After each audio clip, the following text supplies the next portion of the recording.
খুব সুন্দর। এই এই কা হচ্ছে এটা?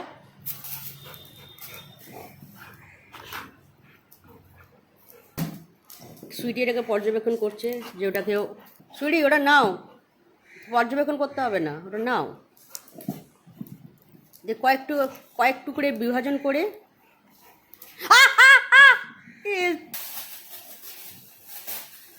বোঝো ঠেলা। পর্যবেক্ষণ হতে হতে কি হয়ে গেল, চলে গেল রিমোর হাতে। সুইটির সামনে ছিল, সুইটি ওটাকে সঠিকভাবে ব্যবহার করতে পারলো না, সেটা পেয়ে গেছে রিমো। রিমো এখন বসে বসে ভাবছে কী করবে, কারণ তার বাঁ দিকে বসে আছে, ডান দিকে সরি, হ্যাঁ আবার একটুখানি ঠেলে নিচ্ছে।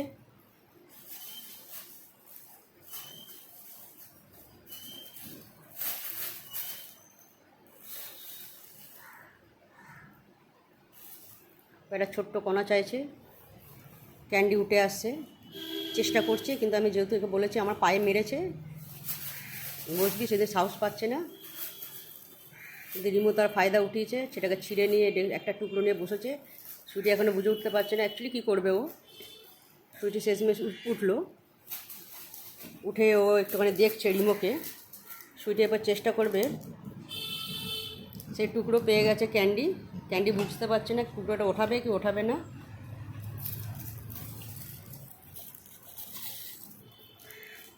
কারণ টুকরো টাকটাক নিয়ে খেলার অভ্যেস ক্যান্ডির নেই, যে অভ্যেসটা আছে সুইটির। কারণ সুইটির কাছে ওইগুলি মজার জিনিস। রিমো আবার দৌড়ে এসছে। খেলায় ভন্ডুল করতে ক্যান্ডি রেডি। ক্যান্ডি সবসময় সবার খেলায় ব্যাঘাত ঘটায়, কাউকে খেলতে দেয় না, ওভাবে ওই একমাত্র খেলোয়াড়, আর বাকি সব ল্যাদখোর, তাই তো। আর সুইটি তার মাঝে একটুখানি চুক্তি খেয়ে নিচ্ছে, কারণ ওটা ওর একটা পছন্দের জিনিস, যেটা সবসময় করতে ভালোবাসে। রিমো আবার গেছে জিনিসটার পেছনে পড়েছে। ক্যান্ডি একটা ছোট্ট টুকরো, বুঝতে পারছে না কী করবে, উঠিয়েছে। খেয়ে নিবি না, ওটা খাওয়ার জিনিস না কিন্তু ক্যান্ডি, খেলছো খেলো, কিন্তু ওটা কিন্তু খাবার জিনিস না, ঠিক আছে, এটা মাথায় রেখে দেবে। হ্যাঁ, আর সুইটির কাজ করে নেয়। চুলকি খেতে এসছে, চুলকি খাচ্ছে, আর একদিন ওদিকে খেলছে। ও তো কী নিয়ে খেলছে কিছু বুঝে উঠতে পারছি না, যা পাচ্ছে জামা কাপড়, যেখান থেকে যেটা পাচ্ছে বের করে নিয়ে আসছে। ক্যান্ডি এটাকে থুতনির তলায় নিয়ে বসেছে,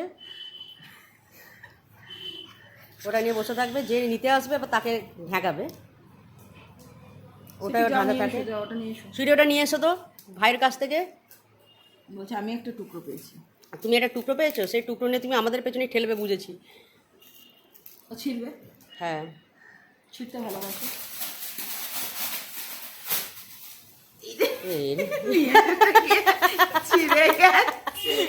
এক টুকরো পেয়েছে ও একটা টুকরো পেয়েছে। সুইটি এটাকে ছিঁড়ে ছিঁড়ে টুকরো টুকরো করে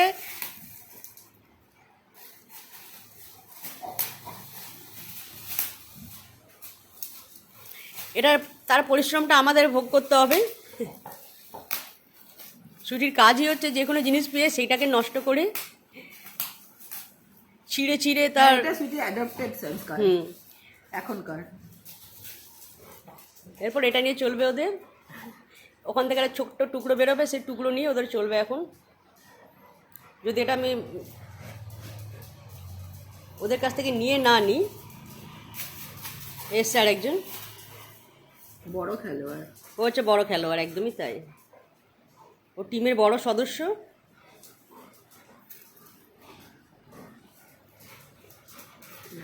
এই দিদি চেষ্টা করছে বনুর ঠ্যাং ধরে ফেলার, কিন্তু দিদি এখনো পর্যন্ত সেই খেলাতে জায়গা করে উঠতে পারেনি। কারণ বনু বুঝে যায় যে দিদি আমরা পা ধরে টানার চেষ্টা করছে, ও সেভাবেই কী হচ্ছে এটা, ওরা কানে রেখে চেবানোর চেষ্টা চলছে। হ্যাঁ, খুদের সদস্য আবার আজ না খুদে না, ও হচ্ছে মানে সবচেয়ে বড় খেলোয়াড়। তুমি এই সব কিছুর মূলে, এই জিনিসটা নিয়ে এসে ঘরটাকে নোংরা করার মূলে হচ্ছে তুমি। টেবিলের তলায় পড়েছিল, সেখান থেকে একটা র্যাপারকে গিফট র্যাপ রকি তুই এই দুঃসাহসটা কি করে করলি? করিস না এ, শুনে ধরে। ভাই এক্ষুনি কাই কাই করবে, তাহলে বল ভেবে আবার ভাইকেই নাম বিয়ে করে দিবি। ব্যথা রে, সর জানি না। সর্বনাশ। আসলি একজন আমাদের আক্রান্ত হয়ে আছে, আমাদের খেলোয়াড় চোটের কারণে সে আর পার্টিসিপেট করতে পারছে না। কেন উঠলে বাবু? ওকে এখন সাইডে রাখা হয়েছে, ওর পরিবর্তে এখনও সেরকম কোনো খেলোয়াড়কে আমরা পাইনি উপযুক্ত।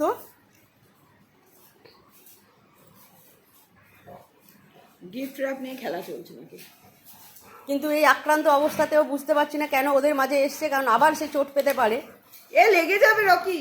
রকি এখন বুঝে উঠতে পারছে না কোন জায়গায় বসলে, ঠিক আছে, কোন জায়গায় বসলে ওর মানে আক্রান্তটা কম হবে না। ভুল জায়গা উঠে সেটা দিদি আর বোনের বোঝার সেই ক্ষমতাটা নেই। দিদি বোন বোঝেই না যে অ্যাকচুয়ালি কী করলে দাদা ভাইয়ের বা দাদার চোট লাগবে না। ওদিকে ওকে ওষুধ খাওয়ানো চলছে।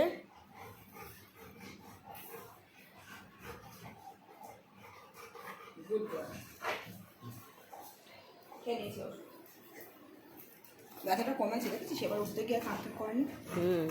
মানে একটু মনে হচ্ছে আমাদের আক্রান্ত যে খেলোয়াড় ছিল সে একটু সুস্থ সবল আছে বলে মনে হচ্ছে, যার জন্য ও চেষ্টা করছে ওদের সাথে পার্টিসিপেট করার। কিন্তু করিস না, এখন পার্টিসিপেট করতে গেলে সে আবার চোট পেতে পারে।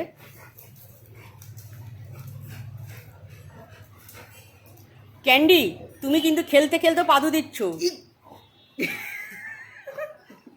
ক্যান্ডি প্রেস্টিজে পড়ে গেছে, ওর প্রেস্টিজ পাংচার হয়ে গেছে। দুঃখের বিষয়, তাকিয়ে দেখে নিয়েছে একবার। কি বললে তুমি আমাকে? মান সম্মান জলাঞ্জলি দিয়ে দিয়েছে ক্যান্ডি। পাটা ঠিক করো ক্যান্ডি। মুখ থেকে পড়ে গেল। এ কি হচ্ছে সুইটি? সুইটি তুমি আর একে টুকরো টুকরো করো না। সুইটি ছিঁড়ছে। তোমার টুকরো টুকরো করার ফলে আমি কেস খেয়ে যাবো। সুইটি ছেঁড়া কাজ সুইটি কন্টিনিউ। হ্যাঁ, ক্যান্ডি বুঝে উঠতে পারছে না কেন ক্যান্ডিকে ওর এমন একটা কথা বলে দিয়েছে যার জন্য ক্যান্ডি মান সম্মানে পড়ে গেছে। ক্যান্ডি মান সম্মানে পড়ে গেছে, ক্যান্ডির সম্মান হানি হয়েছে এখানে। ক্যান্ডি ভাবছে কি করা যায়, সম্মা আমার সম্মান নিয়ে খেলা করছে, মান সম্মান নিয়ে। তুই কি আমার নামে মানহানির কেস দিবি নাকি ভাবছিস? হ্যাঁ, যে আমার বিষয়ে এত কথা বলার তোমার কি আছে? তোমার কি মুখটা একটু বন্ধ থাকে না? ক্যান্ডি ভাবছিস তো, তাই তো? এটাই ভাবছিস তো? হ্যাঁ। সুইটি তোমার ছেঁড়া কমপ্লিট হয়েছে? হ্যাঁ কিরে, আর একটু ছিঁড়ে এসো, যাও টুকরো টুকরো করে দাও। একটু ছিঁড়ে এসো, ভালো করে ছেড়ো। এসবে টুকরো টুকরো করো, অন্য কিছু জানো না। হ্যাঁ, অন্য কিছু করে না, ভালো মেয়ে। ক্যান্ডি কিন্তু তোকে কিছু বলতে এসছে। ক্যান্ডি বলতে এসছে মাম্মা, ওয়েস্টেজ জিনিস ছেড়ে। ক্যান্ডি বলতে এসছে মাম্মা, ছম্মা আমার ঠ্যাঙে গুঁতোটা মেরো। ছম্মা আমার মান সম্মান নিয়ে খেলা করছি। আমরা তো এমনি খেলছিলাম, ওদের মান সম্মান নিয়ে খেলছি। আমার ঠ্যাঙে গুঁতোটা মেরো না তুমি। ও গুঁতো মারার মানে পুরো ইয়ে নিয়েই রেখেছে, গুঁতো মারবেই মারবে ও। যাও, ছেড়ো ছেড়ো ছেড়ো ছেড়ো, ভালো করে ভালো করে ভালো করে ছেড়ো। ও আমার বুঝেই রেখেছে মাম্মাকে ঠিক হতে দিলে চলবে না। মাম্মা যখন ঠিক হয়ে গেলে মাম্মাকে আর পাওয়া যাবে না, সেই কারণে যে ছম্মাকে পাওয়া যাবে না, সে কারণে মাম্মাকে ল্যাংড়া মানে ছম্মাকে ল্যাংড়া করিয়ে ঘরে বসিয়ে রেখেছে, যাতে ওদের সামনে সারাক্ষণ আমি বসে থাকতে পারি। তোদের আমি বুঝতে পেরেছি তোদের মাথায় কি চলছে, ওই জন্য তোরা দুই বোনের টার্গেট করিস আমাকে। এই ওই কারণে তোরা দুই বোনে আমাকে টার্গেট করে আমার পায়ে 14 বার চোট লাগাচ্ছিস। ছাড়, এটা কি ক্যান্ডি টুপি হতে পারে কোনো ভাবে?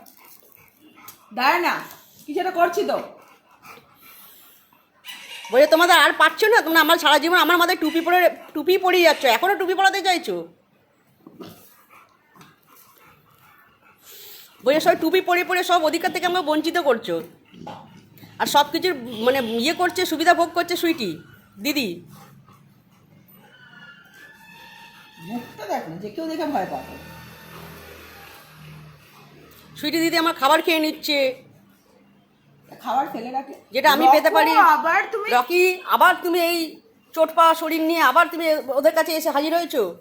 তুমি এই মুহূর্তে ওদের সাথে অংশগ্রহণ করতে পারবে না খেলায়।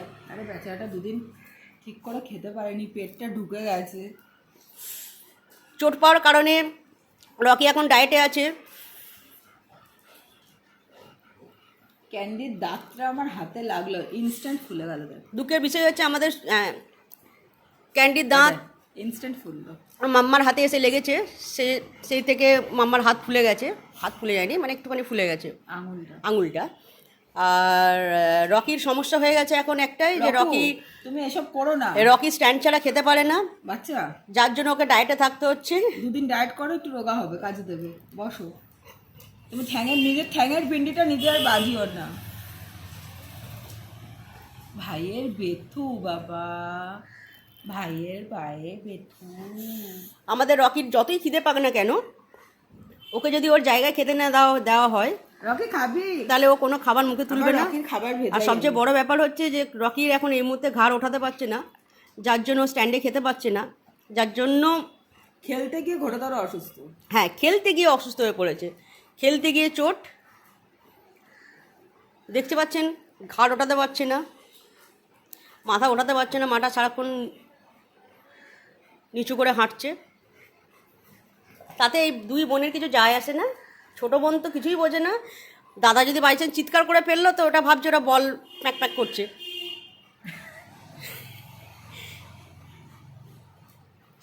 সেটা দেখে ওরা দাদার ওপর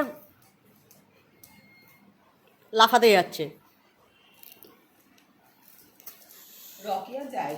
এখন আমাদের কাজ হচ্ছে রকির খাবারটা ভিজিয়ে রাখতে হবে, কারণ রকি মানে ওর ব্যাপার হচ্ছে যে ওকে ওর জায়গায় খেতে না দিলে খায় না। ওর একটা বাটি আছে রেড কালারের, একমাত্র ওটাই জানে যে ওটা মানে ওটার বাইরে গিয়ে ওটা ওই একটা জায়গা যেটার মধ্যে খায়, সেটা মেন ফুড না, আবার টুকিটাকি খাবার, তাই না ক্যান্ডি? তুমি কি কিছু বুঝতে পারছো? তোমায় নিয়ে কি হচ্ছে? তুমি তো বুঝেই নিয়েছো সব কিছু। তুমি বুঝেই আমার পায়ে চোটটা লাগাচ্ছ। বুঝতে পারছি আমার ডান পাটার ওপর তোর খুব ইয়ে না, হ্যাঁ ক্যান্ডি?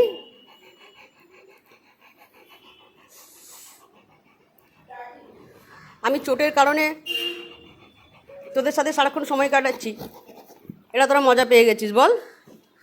যে ছম্মা যেতেও পারছে না কোথাও, ছম্মা এক জায়গায় বসে আছে, তাই না? এটা বেশ সুযোগ বুঝে কাজে লাগিয়ে নিচ্ছিস বল? আর পাচ্ছিস মানে সুযোগ বুঝেই আমার পায়েতে এসেই মারছিস তুই। ডান পাটা যে তোর পেছনে কি মাছ দিয়েছে কে জানে।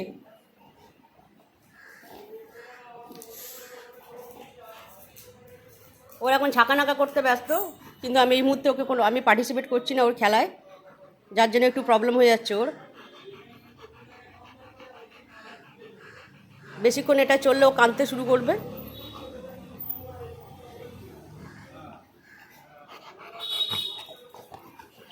আমাদের ছিচকান্দুনি বাচ্চা,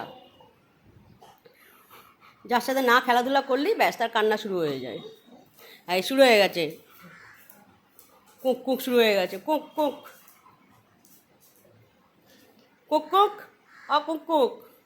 কী হয়েছে? কুক বাচ্চা।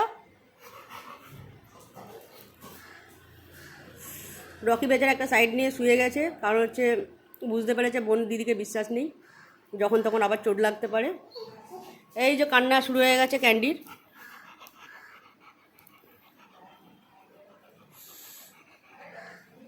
তুমি কি খুব মজা পাচ্ছ কান্না করে? তোমার কি মনে হয় যে তুমি কান্না করে কিছু লাভ পাবে? হ্যাঁ,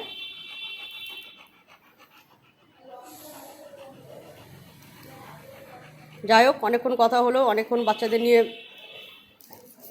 কথা হলো। এখন আমি যাই, কারণ প্রচুর কাজ পড়ে আছে। চলো বন্ধুরা, এখন টাটা, আবার পরে দেখা হবে। কারণ ক্যান্ডির এখন রোনাধনা চলবে। ওই রোনাধনার চক্করে আমাকে যে কতবার গুঁতো মারবে তার নেই ঠিক। টাটা, আবার পরের ভিডিও নিয়ে আসবো।